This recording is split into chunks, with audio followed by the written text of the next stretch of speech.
बिस्मिल्लाहिर्रहमानिर्रहीम। अच्छा बच्चे, हम लोग प्रीवियस लेक्चर में स्क्यूनेस के बारे में पढ़ चुके थे। हमने बॉक्स एंड विस्कर प्लॉट के जरिए प्रीवियस लेक्चर में स्क्यूनेस निकालनी सीखी थी कि डाटे में किस टाइप की स्क्यूनेस है। बॉक्स एंड विस्कर प्लॉट में बच्चे जैसे कि हमने मीडियन, फर्स्ट क्वार्टाइल और थर्ड क्वार्टाइल के जरिए स्क्यूनेस के बारे में पढ़ा था। नेक्स्ट हमने अर्ल पियर्सन का मेथड पढ़ा था स्क्यूनेस निकालने का, और एक और हमने बच्चे बुलीज मेथड पढ़ा था स्क्यूनेस कंप्यूट करने के लिए किसी भी डाटे में।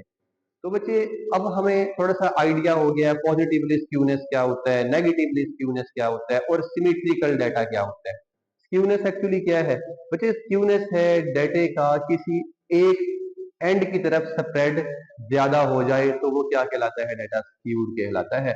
अब मेरे पास अगर मुझे बताया जाए किसी भी डाटे में मीन की वैल्यू ये है, मीडियन की वैल्यू ये है, मॉड की वैल्यू ये है, बताएं डाटे में किस टाइप की स्क्यूनेस है। अब बच्चे हमें फिर अगर डाटे में स्क्यूनेस हो तो उसकी वजह से मीन, मीडियन और मॉड इनके आंसर से भी फर्क पड़ता है। देखें, सबसे पहले हमने पढ़ा था पॉजिटिवली स्क्यूनेस। बच्चे अगर कोई भी डाटा पॉजिटिवली स्क्यूड होगा तो उसकी अपर टेल की तरफ स्प्रेड ज्यादा हो जाएगा डाटे का। इस लोअर टेल के ऊपर क्लस्टर्ड वैल्यूज होगी, जहां क्लस्टर्ड वैल्यू है वहां फ्रीक्वेंसी ज्यादा होगी, जहां फ्रीक्वेंसी ज्यादा है वहां मॉड एग्जिस्ट कर जाएगा। बच्चे मॉड कहां बनता है? जहां एफएम बनता था। एफएम तो आया क्या है? Maximum frequency. बच्चे जहां फ्रीक्वेंसी जितनी मैक्सिमम है ये कर्व उतनी ऊंची बनेगी वहां पे। यहाँ मैक्सिमम इसकी हाइट है, मैक्सिमम फ्रीक्वेंसी यहाँ है तो मॉड यही बनेगा। हमारा मॉड फ्रीक्वेंसी मैक्सिमम वाली क्लास के अंदर बनता होता था, तो यहाँ फ्रीक्वेंसी मैक्सिमम है, यहाँ मॉड आ गया। और जो बाकी एवरेजेस है वो किस तरफ जाएंगी? जिस तरफ आपकी फ्रीक्वेंसी कर्व का जिस तरफ स्प्रेड ज्यादा होगा उस तरफ बाकी एवरेजेस जाएंगी। इसका स्प्रेड इस तरफ था। बच्चे मॉड के बाद हमेशा दरमियान में मीडियन आएगा, उसके बाद मीन आएगा। यहां भी मॉड किस तरफ चला गया? अपर एंड की तरफ चला गया। कहां पे? क्योंकि मॉड वहां क्यों गया? क्योंकि यहाँ इसकी मैक्सिमम हाइट थी।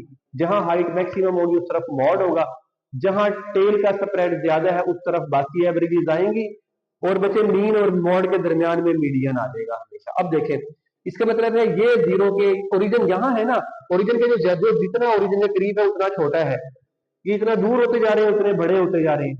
अब ये मॉड करीब था, मॉड सबसे छोटा है। मॉड से बड़ा आंसर किसका होगा? मीडियन का। और उससे बड़ा आंसर किसका होगा? मीन का। यानी कि अगर डाटा पॉजिटिवली स्क्यूड हो तो मॉड सबसे छोटा होता है, उससे बड़ा आंसर मीडियन का होता है, उससे बड़ा आंसर अरिथमेटिक मीन का होता है। उम्मीद है इसकी समझ आ गई होगी। नेक्स्ट, डाटे में नेगेटिव स्क्यूनेस कब होती है? अगर अपर टेल की तरफ डाटे में क्या हो? एक्सट्रीम वैल्यूज हो या आउटलायर हो। अब जब लोअर टेल की तरफ जब एक्सट्रीम वैल्यूज यहाँ पे होंगी तो मेरे पास डाटे में मैक्सिमम फ्रीक्वेंसी कहां बन रही है? यहाँ पे। जहां मैक्सिमम फ्रीक्वेंसी बनेगी वहां आपका मॉड बन जाएगा। जिस तरफ डाटे का स्प्रेड है उस तरफ बाकी एवरेजेस आएंगी। देखें, यहाँ मीन, यहाँ पे मॉड, ये मीडियन। अब ओरिजिन के ज्यादा करीब मीन है तो मीन सबसे छोटा है, उससे बड़ा मीडियन है, उससे बड़ा मॉड है। मीन सबसे छोटा है, उससे बड़ा मीडियन है, उससे बड़ा मॉड है। ये कब होता है ऐसा बच्चे? ये तब एग्जिस्ट करता है अगर डाटे में क्या हो? आपके पास नेगेटिवली स्क्यूनेस हो। अच्छा भाई, हम ये क्यों पढ़ रहे हैं बच्चे? हम ये चीजें इस वजह से पढ़ रहे हैं, हमें असल डाटे का पता ही ना हो। हमें डाटे का पता ही नहीं है, हमें सिर्फ मीन, मीडियन और मॉड के बारे में पता हो। हमने उससे ये बताना है कि डाटे में स्क्यूनेस किस टाइप की है, तो उससे हमें अंदाजा हो जाएगा इन प्रॉपर्टीज को पढ़ने से। नेक्स्ट है, अगर डाटा सिमेट्रिकल हो, डाटे में स्क्यूनेस हो ही ना, तब बच्चे हमारे पास मीन, मीडियन और मॉड तीनों के आंसर आपस में इक्वल होते हैं। तीनों के आंसर यही एग्जिस्ट करेंगे जहां पे मैक्सिमम पीक बन रही होगी कर्व की, अगर डाटा क्या हो? सिमेट्रिकल हो। अच्छा, अब बच्चे हमारे पास उन क्वेश्चंस के लिए कोई प्रैक्टिस करते हैं एप्लीकेशन के। वो क्वेश्चन किस टाइप के होंगे जिनमें हमें कुछ चीजें पूछी जाए और हमें मीन, मीडियन बता दिया जाए, हमें मॉड बताया भी ना जाए, या मीन, मीडियन, मॉड बता दिया जाए, डाटे का पता भी ना हो, हमें कहा जाए बताएं किस टाइप की स्क्यूनेस है। देखें, अब मेरे पास यही कुजमा वाली बुक है। अच्छा बच्चे, एक इंपेरिकल रिलेशन भी हमने पढ़ा था ये वाला। अगर मुझे मीडियन और मीन बता दिया जाए तो हम मॉड निकाल सकते हैं इस इंपेरिकल रिलेशन से। अगर मुझे मॉड और मीडियन बता दिया जाए तो मैं इसमें मीन भी निकाल सकता हूं यहाँ पे। इस इंपेरिकल रिलेशन को कब एग्जिस्ट करता है बच्चे? इनके दरमियान इंपेरिकल रिलेशन बच्चे तब एग्जिस्ट करता है अगर डाटे में मॉडरेट स्क्यूनेस हो, थोड़ी सी स्क्यूनेस हो, तब आप इसको यूज कर सकते हैं। अगर हाईली स्क्यूड डाटा हो तब आप इसको अप्लाई नहीं कर सकते। अच्छा देखिए, मेरे पास पुडमा वाली बुक में ना पेज नंबर 54 पे क्वेश्चन है 4.20। देखिए 4.20 का ना फर्स्ट पार्ट है, इसमें देखे कहा गया है एक्स बार का आंसर 15 है। फिर कहते हैं, और कहते हैं हम आपको कहते हैं describe the characteristic of frequency distribution. बच्चे ये ग्राफ फ्रीक्वेंसी डिस्ट्रीब्यूशन से बनाया गया था। हमें कहा गया बताएं फ्रीक्वेंसी डिस्ट्रीब्यूशन किस किस्म की है।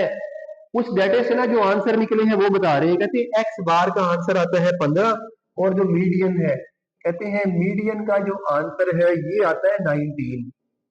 अब बच्चे ये देखें, मीन छोटा है मीडियन बड़ा है, कहाँ एग्जिस्ट करता है?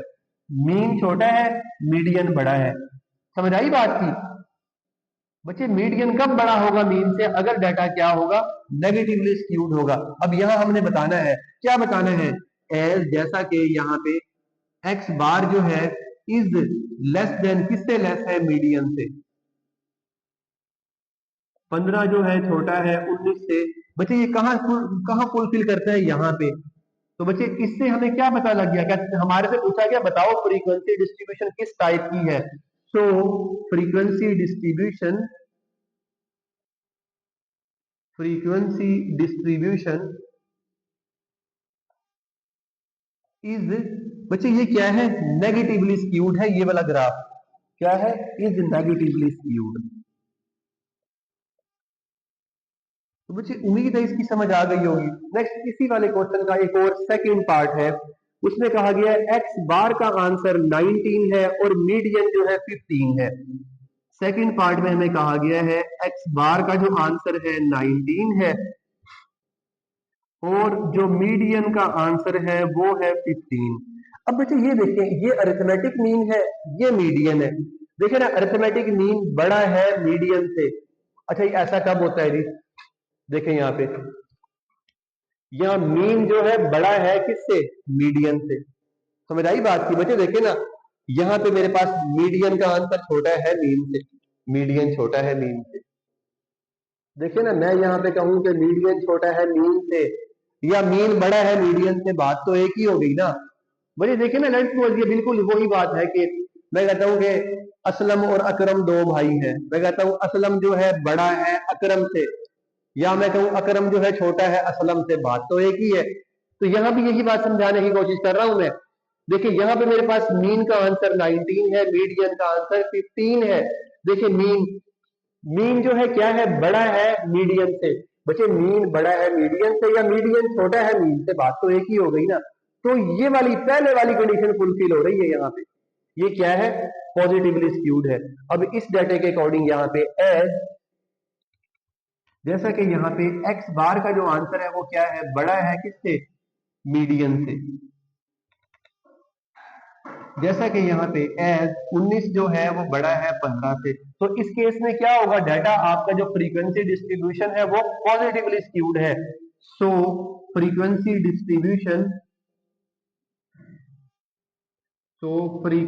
Distribution is positively skewed. चलिए बच्चे, इसी में ना क्वेश्चन में एक और तीसरा थर्ड पार्ट आपको दिया गया है। देखिए, इस थर्ड पार्ट में दिया गया है, कहते हैं आपको हम मीन बता रहे हैं, मीन का आंसर 17 है। हमें यहाँ पे गिवन है कि x bar is equal to 17 and median is equal to, कहते हैं साथ हम आपको एक और वैल्यू बता रहे हैं कि मीडियन जो है इसका आंसर भी 17 है।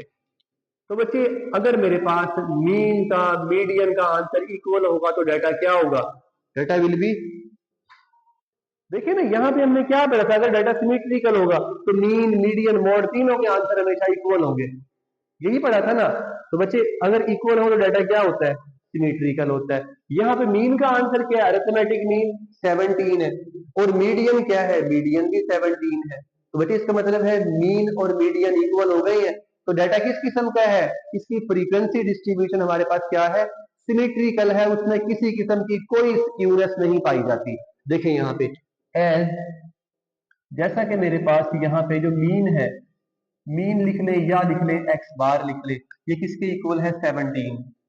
एंड बच्चे जो मीडियन है, मीडियन किसके इक्वल है? 17। बच्चे मीन बराबर किसके हो गया? मीडियन के। सो फ्रीक्वेंसी डिस्ट्रीब्यूशन भाई फ्रीक्वेंसी डिस्ट्रीब्यूशन क्या थी, जो पहली मार्क लगाने के बाद बनाई थी, वो भाई उसकी बात कर रहे हैं कि जिस डाटा से ये फ्रीक्वेंसी डिस्ट्रीब्यूशन बनी हुई है वो डाटा क्या है, वो डाटा सिमेट्रिकल है।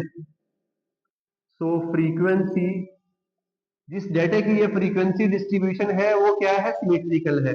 So frequency distribution is symmetrical.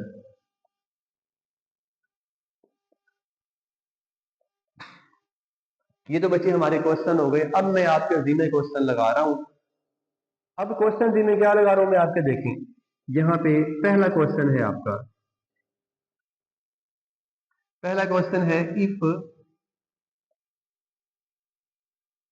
Mean is equal to 12, median is equal to 13, find mode. बच्चे आपने यहाँ पे मॉड फाइंड आउट करना है। बच्चे ये इंपेरिकल रिलेशन यूज होगा। फिर दोबारा से एक और क्वेश्चन है आपके लिए। फिर दोबारा से क्वेश्चन नंबर 2 है, इफ अगर बच्चे मीडियन जो है, मीडियन का आंसर 13 हो और आपके पास जो मॉड है, मॉड का आंसर आपके पास हो 14, फाइंड मीन। अब बच्चे आपने मीन निकालना है। अच्छा, अब बच्चे आपने इस क्वेश्चन को सोल्व करना है इंपेरिकल रिलेशन के जरिए। यहाँ मॉड निकालेंगे, यहाँ मीन निकालेंगे। अच्छा बच्चे, ये निकालने के बाद आप लोग क्या करेंगे, आप लोग हर एक में बताएंगे इसमें स्क्यूनेस किस किस्म की है, इस वाले डाटा में स्क्यूनेस किस किस्म की है। तो बच्चे इसमें भी आप स्क्यूनेस बताओ किस किस्म की है, इसमें भी बताओगे स्क्यूनेस किस किस्म की है। बच्चे उम्मीद है इसकी आपको समझ आ गई होगी। बच्चे इसको अच्छी तरह से पढ़ें, इसके ना आपको एग्जाम में एमसीक्यूज आ जाते हैं स्क्यूनेस से रेलेवेंट कोई ना कोई। आपको बच्चे उम्मीद करते हैं इसकी समझ आ गई होगी। इसमें से कोई क्यूरी हो, कुछ समझना चाहते हो, मुझे वहां पे वीडियो स्टॉप करके हाईलाइट करके उसका स्क्रीनशॉट मुझे सेंड करें, मैं आपको ऑडियो रिकॉर्डिंग करके उसकी भेज दूंगा जो आप सवाल पूछना चाह रहे होंगे। इंशाल्लाह बच्चे इससे आगे फिर हम नेक्स्ट लेक्चर में कंटिन्यू करेंगे। ओके भाई, अल्लाह हाफिज।